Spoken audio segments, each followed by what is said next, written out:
The world was told to relax. This is the moment every major government, every mainstream anchor, and every official press release told you to breathe, to celebrate, and to believe that the worst was finally behind us. But here is what nobody is telling you. The silence you are hearing right now is not the sound of peace.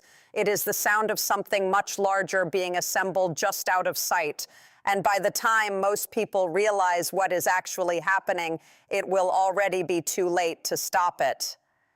2 weeks ago, a ceasefire was announced with enormous fanfare.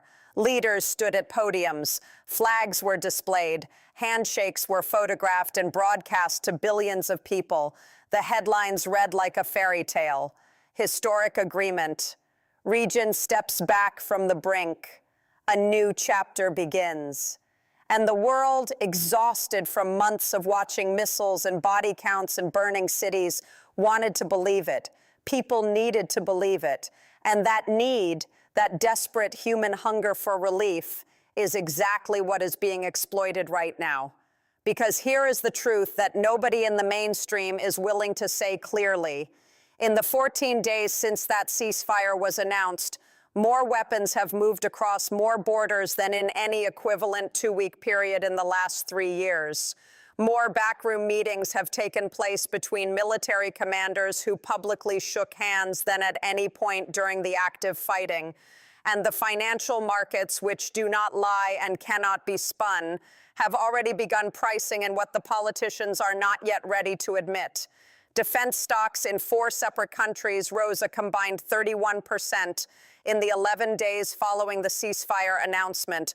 Oil futures climbed 14%. Gold, which always tells you when the people with real money are genuinely frightened, quietly hit a 6-month high. The market does not care about press releases. It cares about what is actually coming. And what the market is telling you right now is that the people with the most information and the most to lose do not believe this peace will last another 2 weeks. If you are watching this for the first time, subscribe right now. Every single day we bring you the analysis that the major networks either cannot or will not give you. Turn on your notifications because this story is moving fast and you need to be here when it breaks wide open. Now let us go back to where this actually started, because what is happening today did not begin 2 weeks ago with a handshake on a stage. It began roughly 18 months ago when a series of decisions were made behind closed doors that the public was never meant to fully understand. A senior diplomatic official whose identity has been confirmed by 3 independent regional sources described those early meetings in terms that were remarkably blunt. The objective, he said, was never a permanent solution.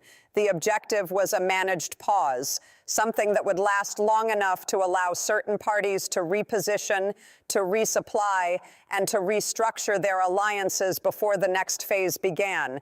The ceasefire, in other words, was not designed to end anything. It was designed to buy time. The original plan, as it was presented publicly, sounded genuinely promising. A phased withdrawal of forces from contested zones, a humanitarian corridor that would allow food and medicine to reach populations that had been cut off for months, a joint monitoring committee with representatives from neutral nations, an exchange of detained individuals as a gesture of goodwill. It was supposed to deliver stability. It was supposed to deliver breathing room. And for roughly the first 4 days, it appeared to be doing exactly that. But the cost was never just the obvious one. It was not simply a pause in the fighting. What this ceasefire actually required was that one side freeze the strategic advantages it had spent 14 months and enormous human cost accumulating, while the other side used that frozen moment to quietly address the vulnerabilities that had been exposed during the conflict. That is an extraordinary asymmetry.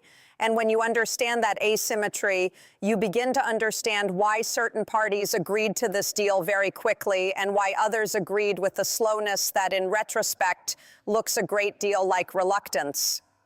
Opposition voices at the time were dismissed almost universally. Analysts who raised concerns about the verification mechanisms were called alarmists.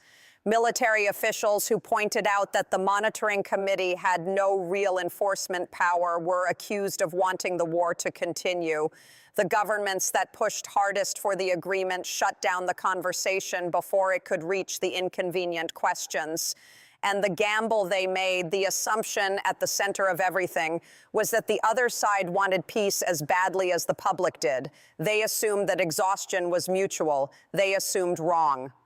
At 3:47 in the morning, 9 days into the ceasefire, a convoy of 17 vehicles crossed a border checkpoint that was supposed to be sealed under the terms of the agreement. The convoy did not stop.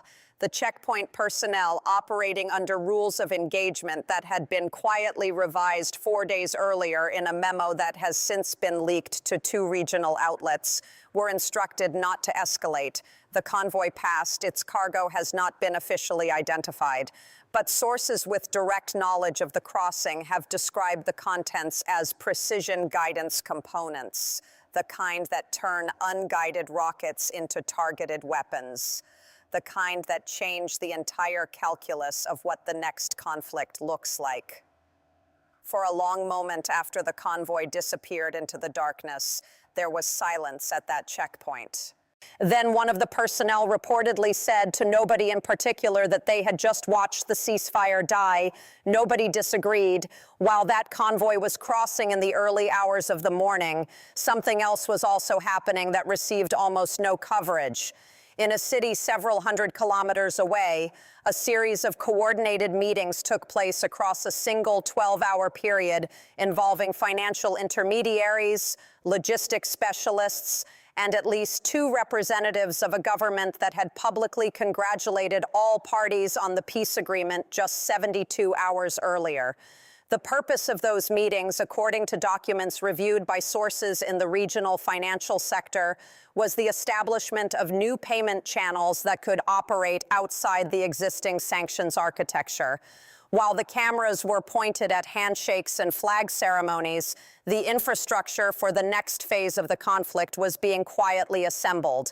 And most shockingly, at least 2 of the financial institutions involved in those discussions have direct correspondent banking relationships with major Western banks that are headquartered in countries whose governments publicly brokered the ceasefire. Pause. Read that again slowly and let its full meaning settle. The market reaction to the initial ceasefire announcement was predictable. Equity markets in the region rose, currencies stabilized, there was genuine short-term relief priced into the numbers. But look at what happened between day 4 and day 11. The same defense contractors that dipped slightly on the ceasefire news had by day 11 recovered every single point they lost and added an average of 23% on top of it. The shipping insurance rates for vessels transiting the affected waterways, which had briefly dropped after the announcement, climbed back to their conflict-era highs by day 8.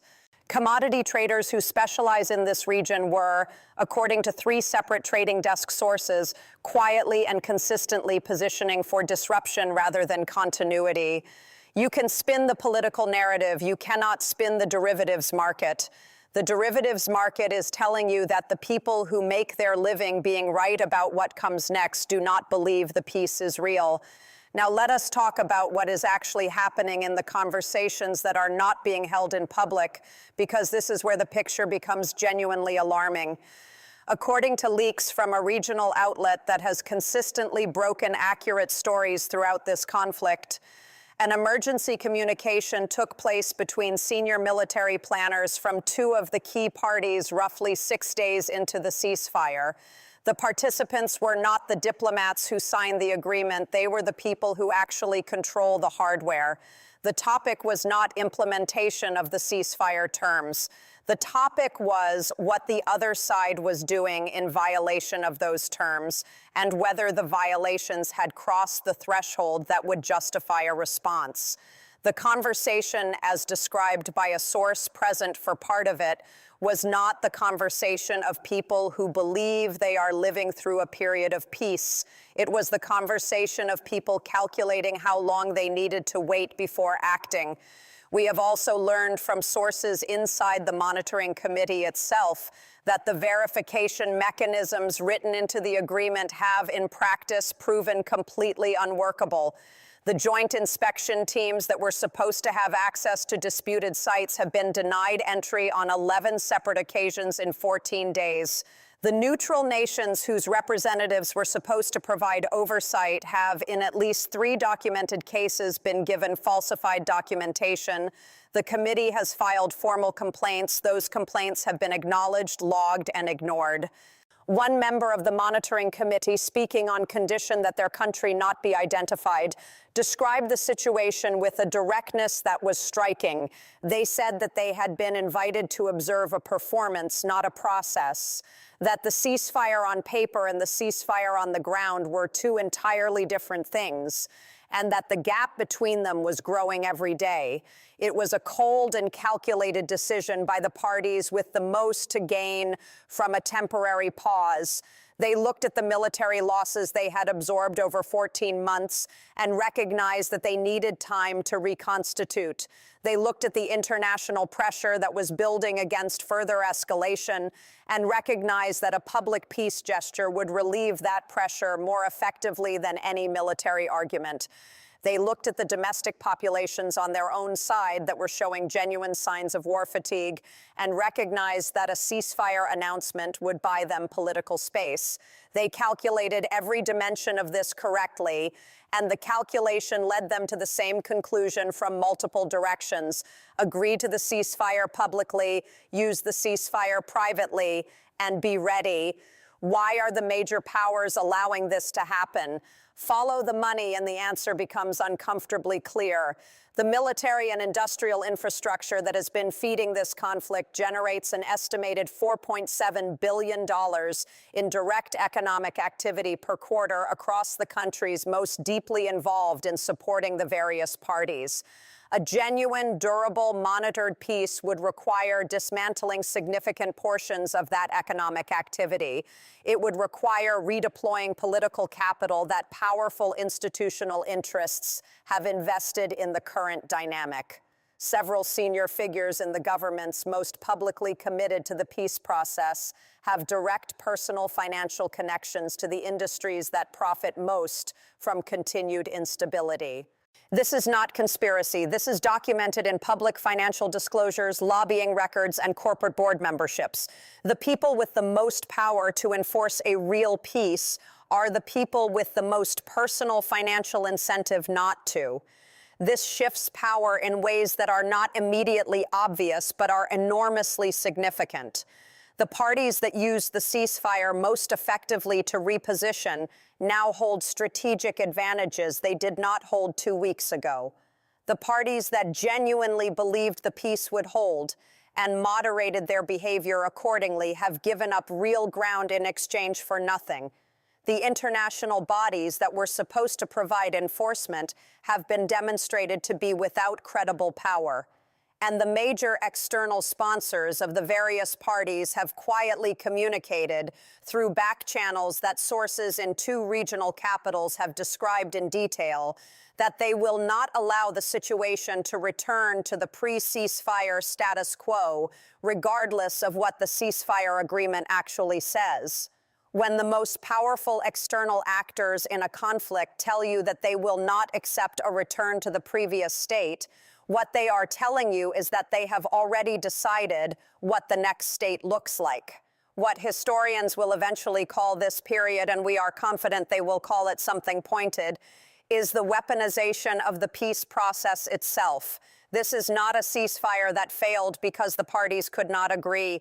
This is a ceasefire that was designed by at least some of the parties as a tactical instrument rather than a diplomatic one. That is a meaningfully different and more dangerous thing. A failed peace process can be restarted. A peace process that was never genuinely intended is something else entirely. It is a signal.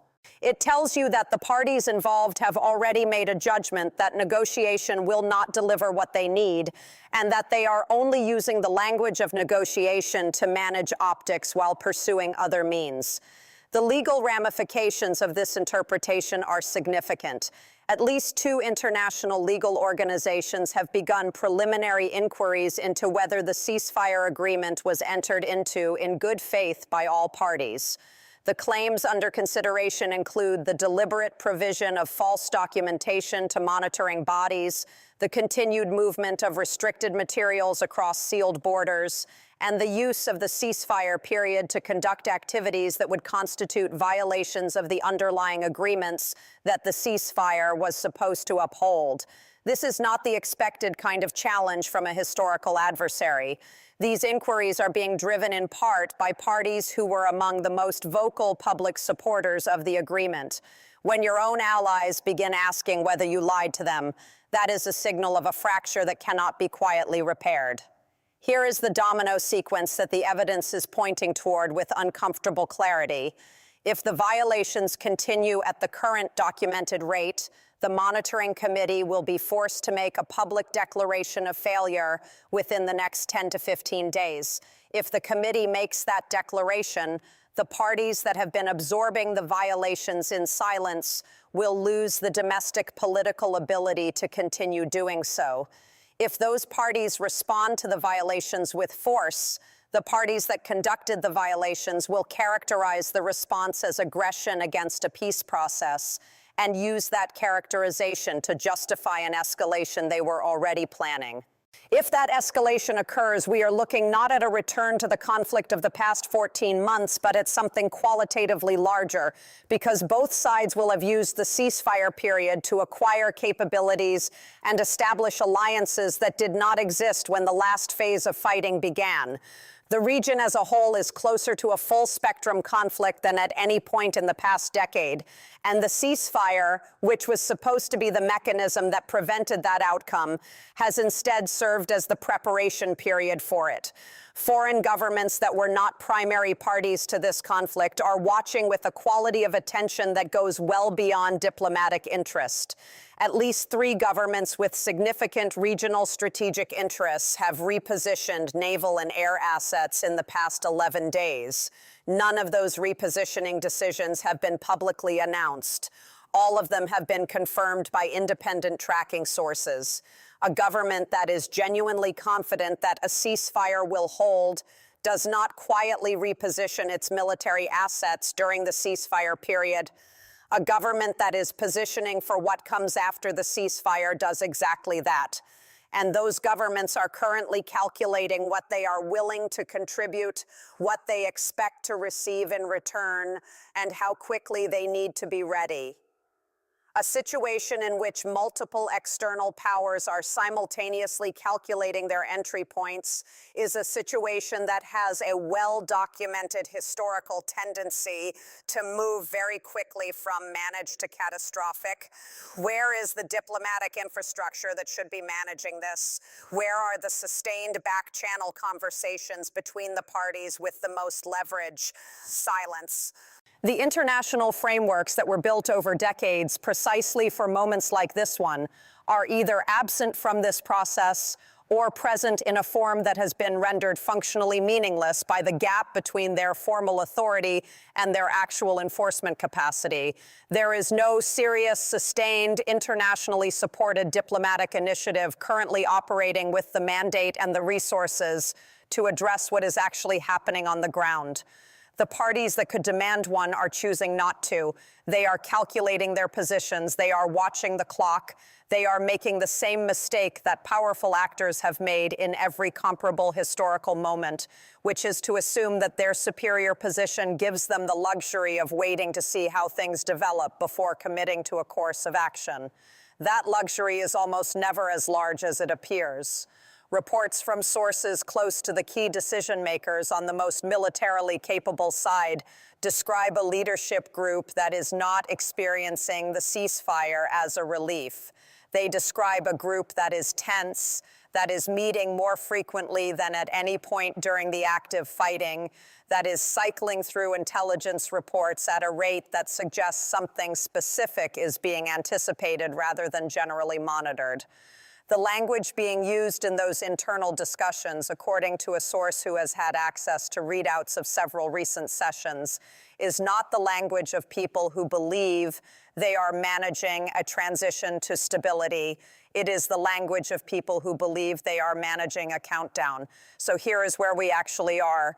The ceasefire that was announced 2 weeks ago as a historic breakthrough is now documented to have been violated in material ways by at least one party beginning no later than day 9.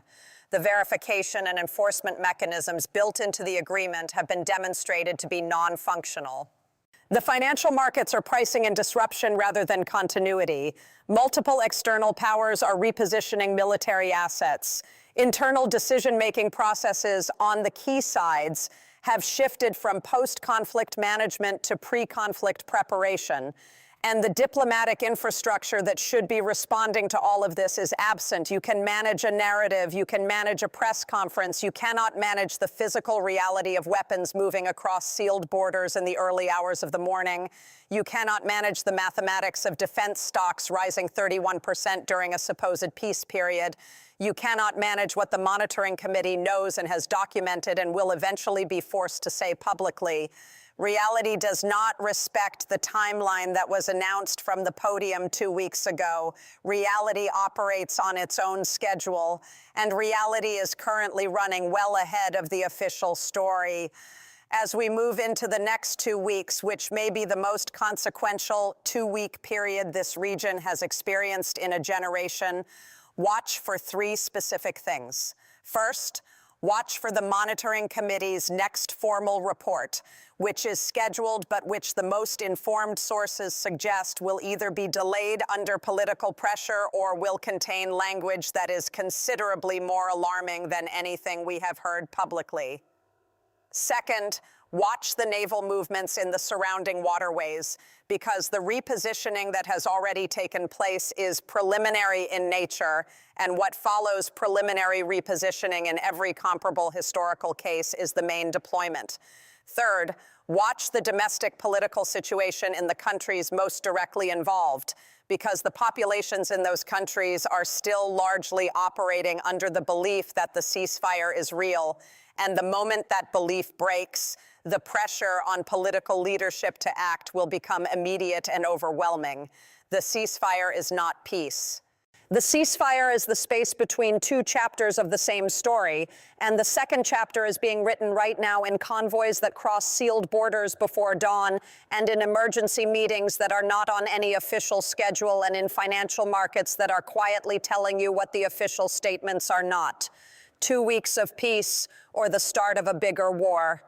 The evidence does not leave much room for ambiguity about which one this actually is. Subscribe now. We are monitoring every development in this situation around the clock, and when the next move happens, and based on everything we have just walked through together, the next move is not a matter of if, but when. We will be here to break it down with the depth and the honesty it deserves. This is not a story that is going to resolve quietly. This is a story that is going to require you to be informed, to be paying attention, and to understand the difference between what you are being told and what is actually happening. That difference has never mattered more than it does right now. Stay with us.